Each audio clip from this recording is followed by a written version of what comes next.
Hey guys, in this video I will show you how to unlink EA account from PSN. Alright, so let's begin with the video. There are two ways you can do this, and I will show you both. First is from the EA app. Just open it on your computer and you will end up here. Go to your profile at the top right, and then press your account settings. Here, go to Privacy tab and then click on Manage. That will open your browser.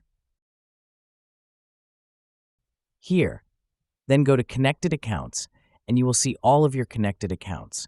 You just have to click on this Unlink button, and your PSN account will be unlinked. I didn't link with PSN, but if you have, just click on Unlink, and your account will be unlinked from PSN.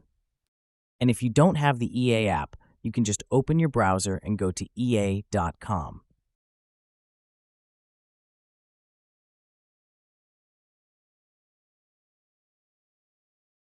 Then go to the upper right-hand corner, click on Sign In, wait for it to load.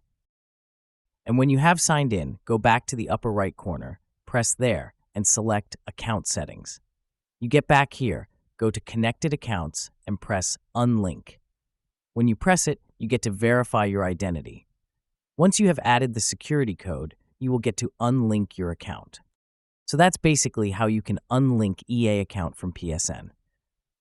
So that's all for this video. Consider subscribing if you find it helpful, and I'll catch you in the next one. Thanks.